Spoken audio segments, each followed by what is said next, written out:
Kitchen. Today I want to talk about making your own apple cider vinegar. So I have a bushel of apples that I've been processing now since last night. Thank you. So I have applesauce right there. But you have all these excess, or not excess, they're scraps. The peels and the cores that a lot of people just throw away. But I'm going to show you today how to turn them into apple cider vinegar. And essentially, it's free. And if you've ever bought raw, unfiltered apple cider vinegar with the mother, then you know that that stuff is not cheap. And I go through it a lot for both cooking and medicinal purposes. It's just so good for you. So, without further ado, let's just dive right in and tell you how to do it. So, first off, you want to start with clean apples, of course, and then you save all your peels and cores whenever you're processing your apples. Make sure that you're not using anything that's too bruised or that had something like a bug that had bit into it. Essentially, if you wouldn't eat it on the apple, then you don't want to put it in your vinegar. So, after you've done all that, you fill your jars. These are 2 half gallons and then a quart. You can use whatever size for the amount of apple peels and cores that you have. Fill the jar 3/4 full with your scraps. So I did that first. Then add in 1 to 3 tablespoons of sugar. Now, the quart, I just put 1 tablespoon of sugar, and in the half gallons, I put 3. This helps get all the things going. It's essentially just food to let everything do its thing. Then you fill it up with water to where it's covering everything. And I filter my water because I have city water.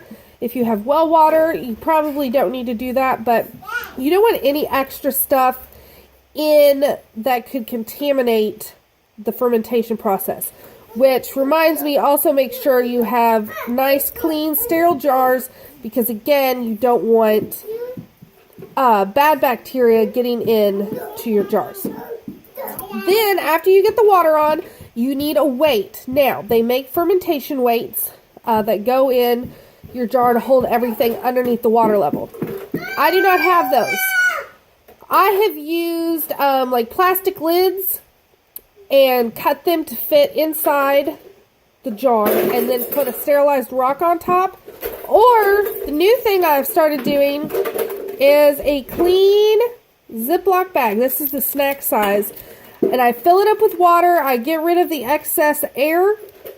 And then I just fold it up and stick it in my jar. And that is what, I don't even know if you can see because it's clear.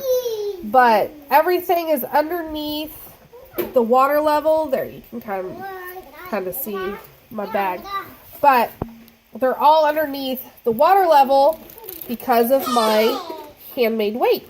And that was free, essentially. So, once you get that on, you want cheesecloth, preferably, but as you can see, I did not have cheesecloth, so I had to make do with fabric scraps. As long as it's breathable, it needs to be able to breathe without outside forces getting in to your stuff, so bugs, etc., because that'll ruin your batch. Same thing you need to, come here. Same thing you need to watch out for is, no, you can go right there. Same thing you need to watch out for is molding. If it molds, it's no longer good. So watch out for that. That usually happens if stuff is above the water line, then you're going to get molding. So make sure when you're checking it ever so often that everything is below the water line. These will go in a room temperature, dark place. The colder it is, the longer it'll take to ferment. So during the summer, this takes 4 weeks. Sometimes it could be done in 3.5 weeks. But right now, since it's cold in my house, it'll take more like 6 weeks probably. Whew, okay, so it should be a little quieter now. Sorry about that. So where was I? Yeah, so it should take probably more closer to the 6 week mark for me, just because it's colder in my house.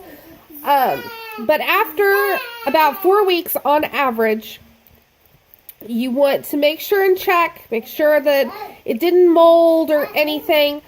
Take your lids and, like, I have a ring holding this down and a band holding this down and a band.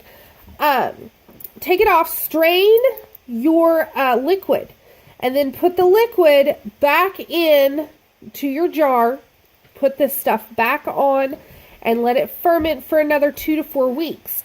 At 2 weeks, you can taste it, see if it is to your liking, or if you want it stronger, let it go a little longer. Once it is gone for the allotted time that you desire, you can bottle it up or jar it up in an airtight container, and then you have shelf-stable apple cider vinegar. At first, this should smell sweet, and then as it starts fermenting, it'll get that sour taste. It should not smell rotten. If it smells rotten, then you probably have mold, and you probably need to throw it away. But, I mean, that's all there is to it. And this was essentially free, because it was stuff I was going to throw away, water, and then tablespoon to 3 tablespoons of sugar. And that's it. I mean, you can't get any more frugal than using the scraps that most people would throw away to make a high quality and nutritious product. So I really hope you guys enjoyed this video. I hope it inspires some of you to use your scraps for something else. I will say I've also done this with pineapple scraps.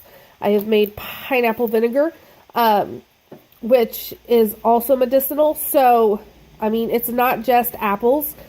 And there's always, I will say, there's usually always an additional way you can use scraps besides just throwing it in your trash, even if it's just compost. So anyway, I hope you guys have a wonderful Friday, and I will see you all next time. Thanks for watching.